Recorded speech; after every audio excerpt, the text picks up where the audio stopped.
नमस्कार प्रिय विद्यार्थियों, आचार्य चाणक्य गुरुकुल भारत यानी कि सीजी क्लासेस भारत पर आपका बहुत बहुत स्वागत है, अभिनंदन करते हैं। तो आज आपकी 25 अगस्त तारीख है, तो बहुत अच्छी क्लास रहने वाली है। इसमें हम कुछ बायो से संबंधित भी क्वेश्चन देखेंगे, क्योंकि प्रधानमंत्री यशस्वी छात्रवृत्ति योजना के तहत आपका जो पेपर है बच्चों का, जो 9th में बच्चे हैं और 11th में जो बच्चे हैं उनका पेपर होना आपको पता होगा। 29 सितंबर को पेपर है, तो एक महीना ही मान के चल रहे हैं हम ना, 3-4 दिन ऊपर एक महीना यानी कि 32-33 दिन आपके पास रहे हैं। तो इस दौरान आपकी तैयारी अच्छी हो, इसी के लिए हम भी प्रयासरत हैं। तो एक बार वीडियो देख लो भाई, वीडियो की क्वालिटी सही आ रही है क्या? बिल्कुल ठीक है।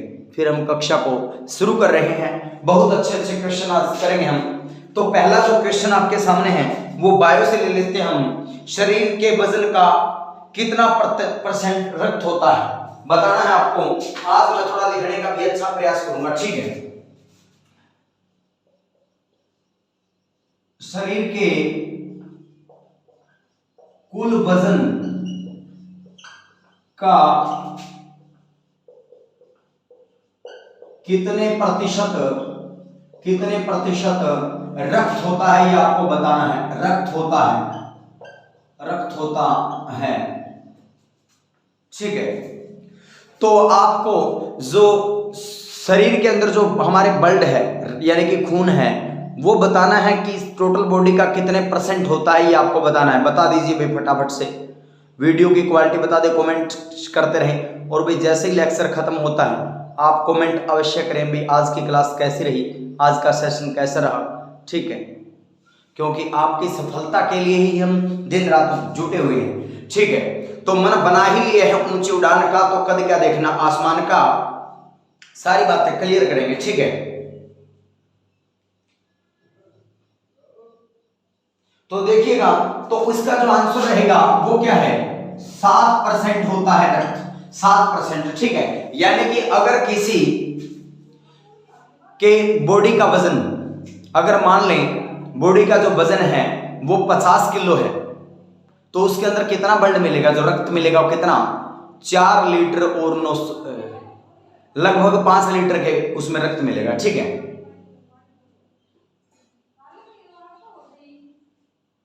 नहीं, 3.5 लीटर उसके अंदर रक्त मिलेगा। अगर किसी का क्विंटल वजन है, भाई मेरे की तरह कोई भारी भरकम हो, ठीक है, जैसे मेरे अंदर जो आपको बता इतना लग नहीं रहा होगा ना, 104 kg वेट हो गया था, अभी तो फिर भी मेंटेन करके 90 के तकरीबन है, बस 10-12 किलो कम किया। अभी पिछले दिनों 2 महीने पहले मेरे अंदर 104 किलो हो गया था, ठीक। शरीर के कुल वजन का कितने % रक्त होता है? तो 7% होता है, ठीक है। अगर टोटल बात करें कुल औसत, ठीक है, तो कुल कितना होता है वैसे? तो 5 से 6 लीटर सामान्य अगर बात करें 5 से 6 लीटर रक्त होता है हमारे अंदर। महिलाओं के अंदर जो बात करें, सारी बातें क्लियर करते हैं मेरे विद्यार्थियों। एक बार आप वीडियो को शेयर कर दें भाई, आप शेयर नहीं कर रहे ये मेरे को अच्छा महसूस नहीं होगा, शेयर करो भाई, ठीक है। तो औसत कितना होता है? औसत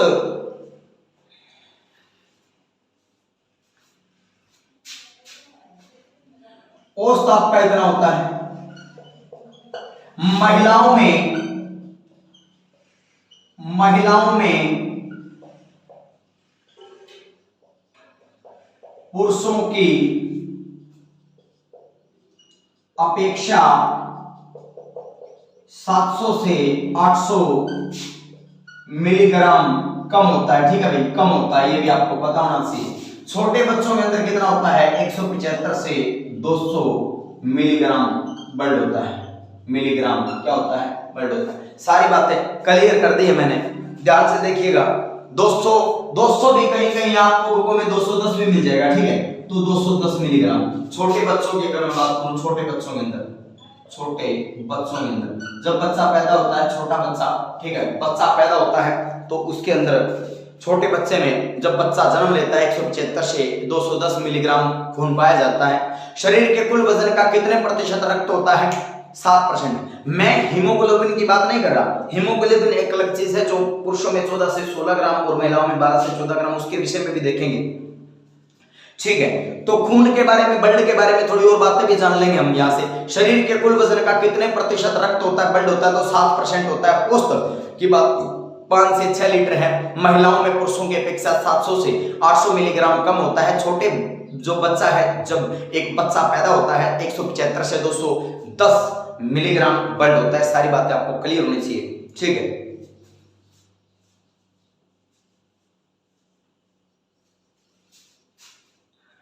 ध्यान से देख लीजिएगा, ब्लड के अंदर प्लाज्मा पूछा गया है। रुधिर कणिकाएं कितनी होती हैं और प्लाज्मा कितना होता है ब्लड। तो यहां से देख लीजिए, हम थोड़ा देख लेंगे BLWD ब्लड, यानी कि किसकी बात हो रही है, खून की बात हो रही है, खून की। इसको आगे दो भागों में हम बांट सकते हैं, दो भागों में ऐसे बांट सकते हैं, ठीक है। ब्लड को दो भागों में ऐसे बांट सकते हैं, ठीक है। एक तो होता है प्लाज्मा का,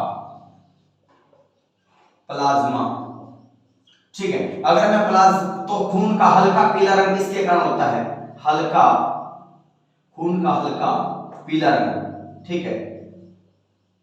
हल्का पीला रंग किसके कारण होता है, तो वो होता है प्लाज्मा के कारण। आपका कितने परसेंट होता है प्लाज्मा जो आपका, तो प्लाज्मा होता है आपका 55% होता है, ठीक है। और रुधिर कणिकाएं कितनी होती हैं, रुधिर कणिकाएं, खून के अंदर रुधिर कणिकाएं कितनी होती हैं, 45% होती है। इसके अंदर फिर आगे आपका आरबीसी, ये मैं यहां लिखूंगा, थोड़ा पूरा नाम भी लिखना है ना, आरबीसी, डब्ल्यूबीसी और बीपी, ठीक है। पता होगा आपको आरबीसी का मतलब क्या है, रेड BLWD ब्लड सेल्स, ठीक है। उसके बाद में WBC का बात करें तो white, WHITE white, BLWOD blood CELLS cells, और बीपी का BLWOD ब्लड PLATLETS प्लेटलेट्स, ठीक है। तो सारी बातें क्लियर होनी चाहिए आपको, ठीक है। देखो बहुत अच्छे से हम पढ़ाएंगे, इतना महान तो भाई मैं नहीं हूं, लेकिन फिर भी कोशिश करूंगा आपको अच्छे से करवाने की।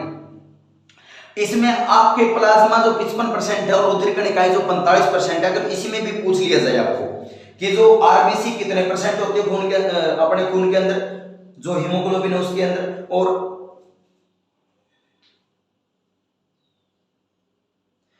जो हीमोग्लोबिन है वो आरबीसी है भाई, ठीक है। तो आपका अगर खून के अंदर जो आरबीसी की संख्या WBC की पूछ लिया जाए, तो जो 99% क्या है, 99% खून के अंदर क्या है, आरबीसी है।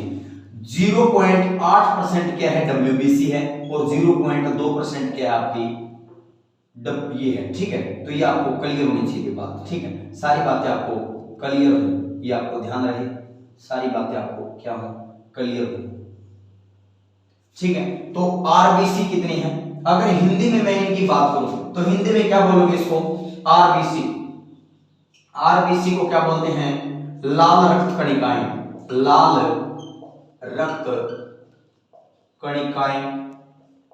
इनको WBC को मैं देख लेता हूं, बोर्ड कवर भी हो रहा है नहीं हो रहा है, ठीक है, हो रहा है, ठीक है। तो WBC क्या है, WBC श्वेत रक्त कणिकाएं, श्वेत रक्त कणिकाएं, कणिकाएं।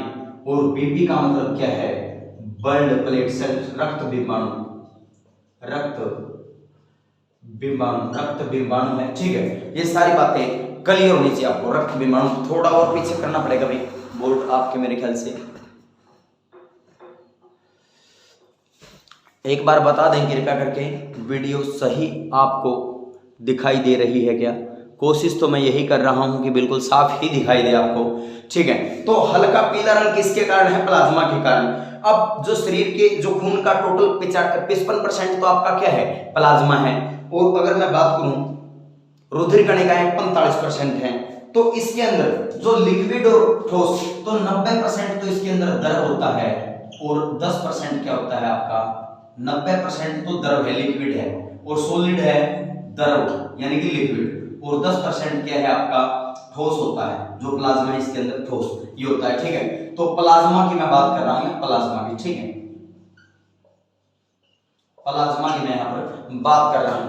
अब आगे देखिएगा, ये क्वेश्चन था आपका खून के बारे में। ठीक है, खून से संबंधित हमने लगभग ये बातें कर ली हैं। आगे आरबीसी डब्ल्यूबीसी वो हम बाद में पढ़ लेंगे, लेकिन ये जो बात थी शरीर के अंदर कितना रक्त होता है, कितने परसेंट ये था, तो 7% होता है। ठीक है, उसके बाद में मैंने बात करी जैसे कि खून की बात करी 7%, टोटल औसत जो है वो 5 से 6 लीटर होता है। महिलाओं के अंदर 700 से 800 मिलीग्राम कम होता है पुरुषों के मुकाबले। ठीक है, ये सारी बातें आपको क्लियर होनी चाहिए। उसके बाद की मैं बात करूं तो छोटे बच्चे के अंदर 175 से 210 ब्लड खून की मैं बात करूं, प्लाज्मा हल्का पीला रंग, तो 55% प्लाज्मा होता है, 90% द्रव होता है, 10% ठोस होता है इसके अंदर। ठीक है, तो 45% रुधिर कणिकाएं इसके अंदर, RBC WBC BP. Red blood cells लाल रक्त कणिकाएं, व्हाइट ब्लड सेल्स श्वेत रक्त कणिकाएं, ब्लड प्लेटलेट्स रक्त बिंबाणु 99%, 0.8% और 0.2%। सारी बातें आपको क्लियर होनी चाहिए। नेक्स्ट क्वेश्चन की ओर बढ़ते हैं। नेक्स्ट क्वेश्चन की ओर हम बढ़ते हैं।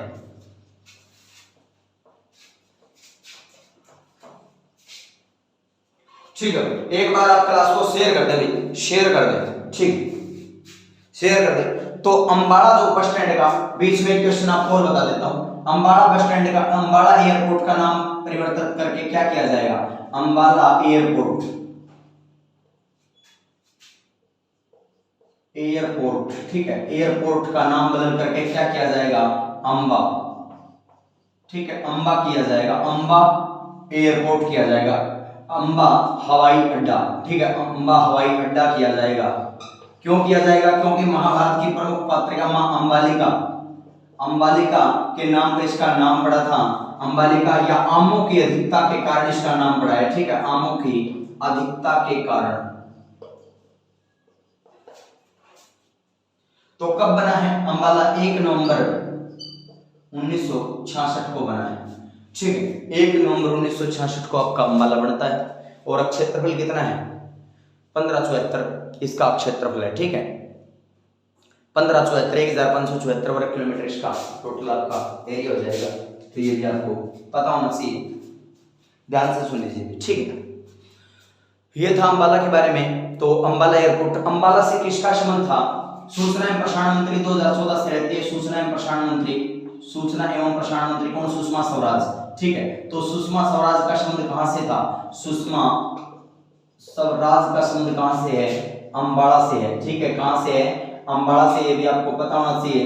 अंबाला बस स्टैंड का नाम भी क्या किया गया है? Sushma Swaraj bus stand, Sushma Swaraj bus stand कर दिया गया है। ठीक है, बहुत अच्छी संस्कृत इनकी बहुत अच्छी थी। तो संस्कृत के एक बहुत बड़ी विदुषी कहूंगा मैं तो इनको, क्योंकि जब जब ये भाषण इनका सुनने को मिलते हैं, आप यूट्यूब पे भी सर्च कर लेना, संस्कृत भाषा का बहुत ही अच्छे से प्रयोग करते हैं। तो इस प्रकार अगर बात करें दूरदर्शन हरियाणा के अंदर एकमात्र दूरदर्शन केंद्र कहाँ है? तो हिसार के अंदर है। ठीक है, कहाँ है? हिसार के अंदर। तो उसकी जो कब है ये 1 नवंबर 2002 को इसका उद्घाटन किया गया। किसके द्वारा किया गया था? सूचना एवं प्रसारण मंत्री। तो सूचना एवं प्रसारण मंत्री कौन थी? सुषमा स्वराज। ठीक है, सुषमा स्वराज द्वारा किया गया। उस समय भारत के राष्ट्रपति कौन थे? एपीजे अब्दुल कलाम थे, अब्दुल कलाम थे। प्रधानमंत्री कौन थे? अटल बिहारी वाजपेयी थे। और हरियाणा के सीएम कौन थे? ओपी चौटाला थे। ठीक है, ओपी चौटाला थे। सारी बात क्लियर होनी चाहिए।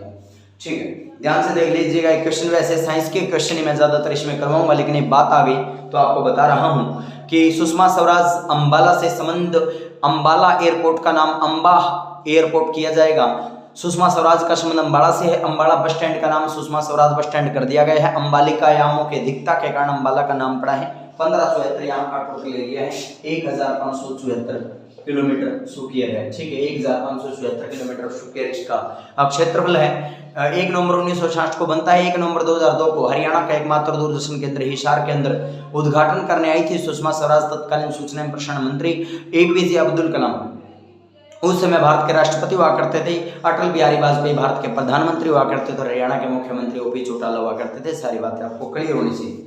नेक्स्ट क्वेश्चन की ओर बढ़ेंगे। नेक्स्ट क्वेश्चन की ओर बढ़ेंगे। नेक्स्ट क्वेश्चन की ओर बढ़ते हैं। क्वेश्चन ये है भाई कि सांस लेते वक्त नाइट्रोजन कितने % लेते हैं हम, ये आपको बताना है। सारी बातें क्लियर होनी चाहिए। सांस लेते वक्त नाइट्रोजन कितने लेते हैं हम? जब सांस लेते हैं हम तो कौन सी वायु कितने % लेते हैं, फटाफट बता दीजिए। फेफड़ों के द्वारा जो सांस लिया जाता है आपको पता ही होगा, लंग्स हमारे फेफड़े सांस श्वसन क्रिया करते हैं, ठीक है। तो सांस लेते वक्त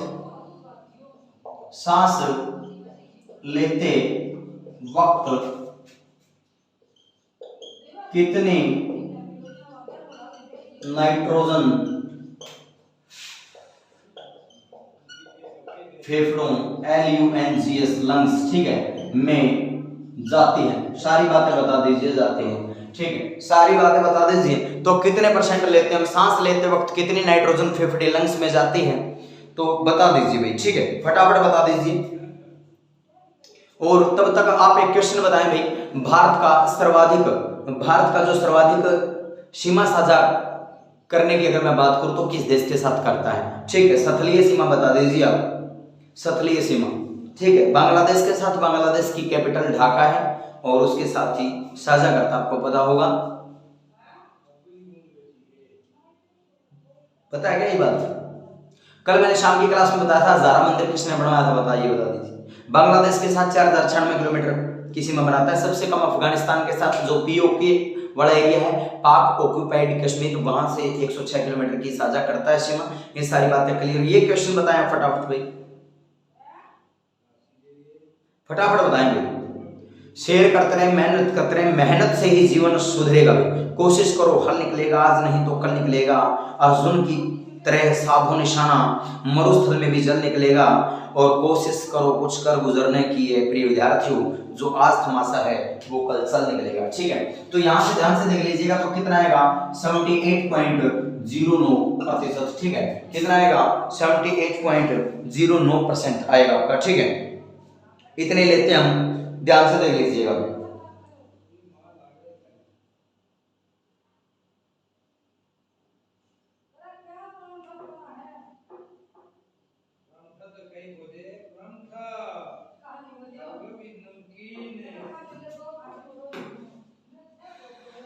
फटाफट बताएं भाई। तो 79.89% हम क्या लेते हैं नाइट्रोजन, सारी ही देख लेते हैं, ये सारी देख लेते हैं हम सारी, ठीक है। सांस लेते वक्त, सांस लेते समय और सांस छोड़ते समय, सारी बातें देख लेते हैं, ठीक है। यहां पर मैं लिखूंगा भाई, ठीक है, नाइट्रोजन, उसके बाद में ऑक्सीजन, उसके बाद में अगर मैं बात करूं ऑर्गन और कार्बन डाइऑक्साइड, कार्बन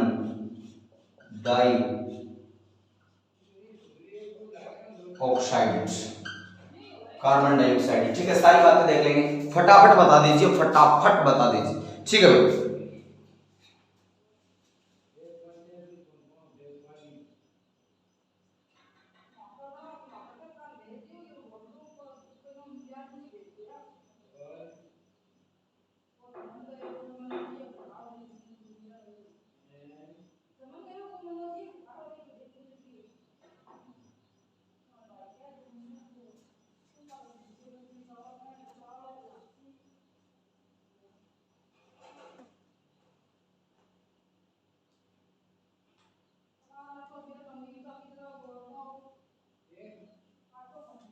ठीक है, तो नाइट्रोजन कितने लेते हैं 78.09% लेते हैं, ठीक है। ऑक्सीजन की मैं बात करूं तो कितने लेते हैं हम, ऑक्सीजन 21% लेते हैं ऑक्सीजन, ठीक है, ऑक्सीजन 21% लेते हैं। 78 प्लस में 20, 88, 99 हो गया ना, आपके ये हो गए 99.09। उसके बाद में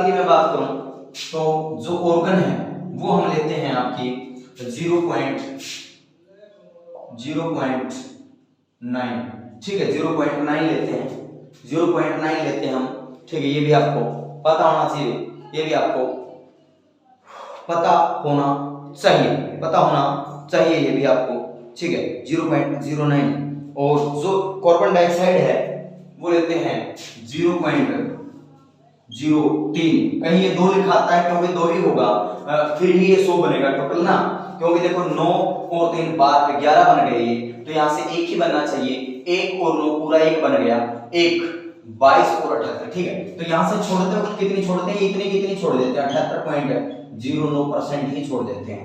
उसके बाद में ये जो ऑक्सीजन 21 है, ध्यान से देखिएगा भाई, आप सारी बातें ध्यान से देखिएगा। ये जो 21 है ये हम 17 छोड़ते हैं, ये कितनी छोड़ते हैं, 17% छोड़ते हैं ऑक्सीजन छोड़ते हैं 17% छोड़ते वक्त।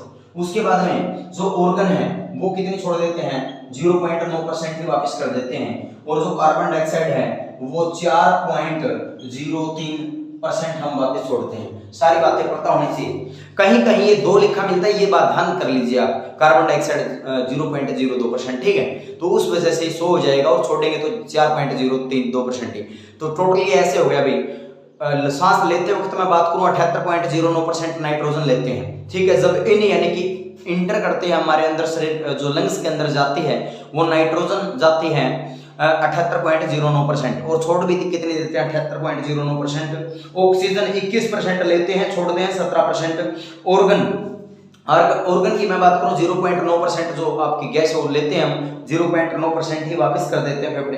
कार्बन डाइऑक्साइड क्योंकि वो जो ऑक्सीजन थी वो 21% ली थी, 17% छोड़ दी थी, जो 4% रह गई थी वो कार्बन डाइऑक्साइड के रूप में परिवर्तित होकर के हमारे जो फेफड़ों से बाहर निकलेगी।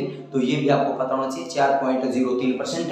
कहीं कहीं यहाँ पर 0.2 भी आएगा, ये आप ध्यान कर लीजिए भाई, ये ऑप्शन के हिसाब से कर देना, ठीक है, ऑप्शन के हिसाब से आपको कर देना है, ठीक है। सारी बातें पता होनी चाहिए आपको, ठीक है। शेयर करें भाई, फटाफट शेयर कर दें, तब तक मैं आपको एक महत्वपूर्ण और भी बात बता देता हूं, फटाफट शेयर कर दें। 50वें भारत के वर्तमान में चुनाव आयुक्त कौन है, ये बताएं फटाफट आप। भारत के वर्तमान में चुनाव आयुक्त कौन है, देखते हैं आप में कितना नॉलेज है, ठीक। तो राजीव कुमार है, ठीक है। और भारत के वर्तमान में जो राष्ट्रपति है वो 15वीं राष्ट्रपति कौन है, द्रौपदी मुर्मू है। द्रौपदी मुर्मू का संबंध कहां से है, कहां से बता दीजिए, उड़ीसा से या झारखंड से, बता दीजिए बस।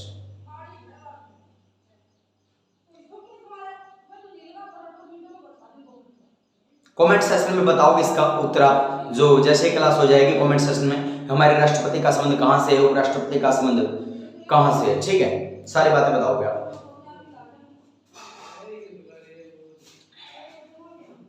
उपराष्ट्रपति राजस्थान से है ना, और हमारी उड़ीसा से आपकी राष्ट्रपति है। तो राज्यसभा का सभापति कौन होता है ये भी आप बता दें, तब तक सारी बातें क्लियर करते हुए चलेंगे, बायोलॉजी पढ़ रहे हैं तो जीव विज्ञान के बारे में पूछ लेता हूँ सबसे पहले। तो बायोलॉजी, आज ये क्लास आपकी बायो की चल रही है ना, तो फटाफट बता दीजिए आप, ठीक है।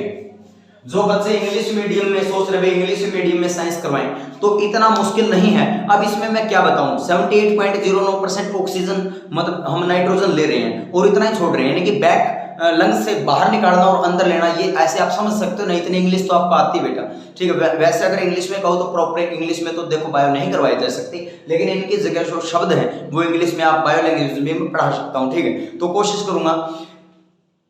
देखो भाई, सीधी स्पष्ट बातों में बता देता हूं, मैं इतना विज्ञान का मैं जानकार नहीं हूं, बायो का इतना जानकार नहीं हूं, लेकिन सिर्फ ये सब जो मेहनत कर रहा हूं आप बच्चों के लिए, जो बच्चे यशस्वी योजना के तहत तैयारी कर रहे हैं, जो 9th में और +1 का पेपर देंगे, उनके जो NCERT में से साइंस आएगी, कोशिश कर रहा हूं वहां से क्वेश्चन उठा करके आपको बता दूं।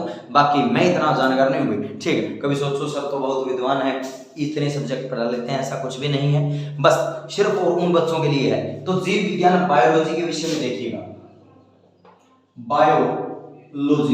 बायोलॉजी के फादर और बायोलॉजी जीव विज्ञान के जनक, ठीक है। ये आपको क्वेश्चन है, फटाफट बता देना है, फटाफट से उत्तर कर दीजिए प्रिय विद्यार्थियों। बिल्कुल आवाज क्लियर है, सब कुछ सही है मेरे ख्याल से, ठीक है। रख हौसला वो मंजर भी आएगा और मंजिल भी मिलेगी, जीतने का मजा भी आएगा। ठीक है, तो आपको हौसला रखना है, आप कुछ भी प्राप्त कर सकते हो, आप महान बनोगे, महानता की प्रकाष्ठा को प्राप्त कर लोगे। और बेटा कई बार अध्यापक, अभी अध्यापक दिवस पर 5 सितंबर को आज 25 तारीख होगी, तो 6 दिन तो इस महीने के मान लो, और आपके 4 दिन हो, 10 दिन के बाद आपका टीचर्स डे है ना। तो टीचर्स डे, राष्ट्रीय अध्यापक दिवस, डॉक्टर सर्वपल्ली राधाकृष्णन जो कि भारत के प्रथम उपराष्ट्रपति भी रहे, बहुत महान थे, उनका जो जन्म है वो हुआ है आपका 5 सितंबर 1888 को, और 17 अप्रैल 1975 को हमको छोड़ करके चले गए। इतने महान प्रतिभा के धनी थे। जब उनके पास बच्चे आते थे तो उनको वो मित्रवत व्यवहार करते थे। ठीक है, वो ठीक है। तो हमारे जैसे अर्थशास्त्र के अंदर या नीति शतक के अंदर जितने भी बड़े बड़े विद्वान हुए हैं, उन्होंने जैसे कि चाणक्य, भर्तृहरि आदि, उन्होंने सभी का मान्यता थी कि विद्या सर्वोत्तम धर्मस्ति, विद्या सबसे बड़ा धन है। स्वास्थ्यम परम सुखम, स्वास्थ्य सबसे बड़ा सुख है। सर्वे गुणा कांसर्म आश्रयन्ते, सभी गुण धन में रहते हैं। अब मैं इससे क्या समझाना चाह रहा हूं आपसे, देखो स्वास्थ्य, आप सकार को अपनाएं, आप स्वास्थ्य, शिक्षा, स्वाध्याय और सफलता, सबसे पहले आप स्वास्थ्य पे ध्यान दें। ठीक है, उसके बाद में आप स्वाध्याय करना शुरू करें, उसके बाद में आपको शिक्षा की प्राप्ति होगी, शिक्षा हो गई तो आप क्या हो जाओगे, सफलता। तो ये 4-5 सकार आप जिंदगी में यूज करें, कामयाब हो जाओगे। देखिएगा क्वेश्चन, बायोलॉजी 2 शब्दों से बना है, बायो और लॉजी। ठीक है, बायो और लॉजी, बायो और लॉजी, लॉजी। बायो का मतलब होता है लिविंग, लिविंग, ठीक है, लिविंग। एंड लॉजी का मतलब होता है टू स्टडी, टू स्टडी। ठीक है, इसका मतलब लिविंग यानी कि सजीव, यहां पर होता है स्टडी का मतलब अध्ययन करना, अध्ययन करना, ये बायो का। ठीक है, तो जीव विज्ञान वह विज्ञान है जिसमें सजीव जीव जंतुओं, वह पेड़ पौधों, पशु पक्षियों का वर्णन किया जाता है। ठीक है, जीव विज्ञान विज्ञान की वह शाखा है जिसके अंदर सजीव, पेड़ पौधों, पशु पक्षियों व मानव का अध्ययन किया जाता है। इसको आगे 2 भागों में बांटा जाता है। ठीक है, एक तो होता है जीव विज्ञान की आगे 2 शाखाएं हो जाती हैं, एक तो होता है वनस्पति विज्ञान, एक प्राणी विज्ञान, एक होता है जूलॉजी, जूलॉजी, और एक होता है बोटेनी, बोटेनी। बोटेनी देखो, जूलॉजी का मतलब क्या है, जंतु विज्ञान, जंतु विज्ञान, और जो बोटेनी है उसका क्या नाम है, वनस्पति, वनस्पति विज्ञान। आपके जो पेड़ पौधे हैं, वनस्पति हैं, उन सभी का बोटेनी के अंदर आता है, और जूलॉजी के अंदर क्या आता है, जंतु विज्ञान आता है। देखो, जो बायोलॉजी है वो 2 शब्दों से बना है, बायो और लॉजी। बायो का अर्थ है लिविंग, सजीव, और लॉजी का अर्थ है टू स्टडी, अध्ययन करना। ठीक है, तो सजीव, जीव जंतुओं, जीव विज्ञान, बायोलॉजी साइंस की वह शाखा है, जीव विज्ञान वह ब्रांच है, जीव विज्ञान विज्ञान की वह शाखा है जिसके अंदर सजीव जीव जंतुओं, पेड़ पौधों का अध्ययन किया जाता है। जूलॉजी आगे इसको, जो बायोलॉजी को है, जीव विज्ञान को 2 भागों में बांटा जाता है। प्रमुख, वैसे तो बहुत सी शाखाएं हैं इसकी, लेकिन प्रमुख 2 ही शाखाएं, जूलॉजी जंतु विज्ञान, बोटेनी वनस्पति विज्ञान। ठीक है, सिर्फ और सिर्फ सजीवों का अध्ययन किया जाता है। अब जो जंतु विज्ञान के जनक हैं वो कौन है, जंतु विज्ञान के फादर ऑफ जूलॉजी, आगे लिख देता हूं, यहां यही लिख देता हूं, फादर ऑफ जूलॉजी, जीव विज्ञान के जनक, जीव विज्ञान विज्ञान के जनक कौन है, जनक कौन है, अरस्तु हैं, अरस्तु हैं, अरस्तु हैं आपके। और वनस्पति विज्ञान के जनक कौन है, फादर ऑफ बोटेनी, बोटेनी कौन है, बोटेनी आपके थियोफ्रेस्टस हैं, थियोफ्रेस्टस हैं आपके। ठीक है, थियोफ्रेस्टस आपके। अगर आपको बायोलॉजी के पूछ लिया जाए, father of biology, FATSER, father of biology, biology, तो कौन है आपके, एरिस्टोटल हैं, अरस्तु हैं। सारी बातें क्लियर होनी चाहिए। बायोलॉजी, फादर ऑफ बायोलॉजी कौन है? अरस्तु हैं, एरिस्टोटल हैं। अगर बायोलॉजी की बात करूं तो लॉजी का मतलब है टू स्टडी, अध्ययन करना, और बायो का अर्थ है लिविंग, सजीव। इस प्रकार बायोलॉजी के अंदर सजीव जीव जंतुओं, पेड़ पौधों का अध्ययन किया जाता है, ठीक है। जीव विज्ञान के जनक अरस्तु हैं और बोटैनी के वनस्पति विज्ञान, ठीक है, थियोफ्रेस्टस हैं। ये भी आपको पता होना चाहिए। सबसे पहले पेड़ पौधों के बारे में किस वैज्ञानिक ने बताया था? तो लेमार्क नामक वैज्ञानिक ने बताया था। ये सारी बातें आपको क्लियर होनी चाहिए। तो आज के लिए इतना ही भाई, ठीक है। जीव विज्ञान के जनक कौन है? अरस्तु हैं। दो भागों में सजीव अध्ययन करना, बांटा, मतलब इसके जो अर्थ है वो सजीवों का अध्ययन करना है। जूलॉजी, बोटैनी के अंदर इसको, ठीक है, टू ब्रांचेस, इसकी दो शाखाएं प्रमुख हैं, जंतु विज्ञान और बोटैनी, वनस्पति विज्ञान। वनस्पति विज्ञान के जनक थियोफ्रेस्टस हैं। जीव विज्ञान के जनक अरस्तु को माना जाता है। आपका जो जूलॉजी, जंतु विज्ञान का जनक अरस्तु को माना जाता है। तो इस क्लास में इतना ही, मिलते हैं भाई। आज शाम 25 अगस्त है, 8:30 शाम को बज चुके हैं, 8:30 से 9 बजे तक आपकी ये क्लास हुई है। तो कल मिलते हैं शाम को किसी अन्य। तो कैसी रही आज की क्लास? साइंस पढ़ करके आपको कैसा लगा जरूर बताएं, ताकि आने वाले अगली वीडियो के अंदर बहुत अच्छी साइंस में आपको करवा सकूं। ठीक है, नमस्कार, जय हिंद, जय भारत, प्रिय विद्यार्थी।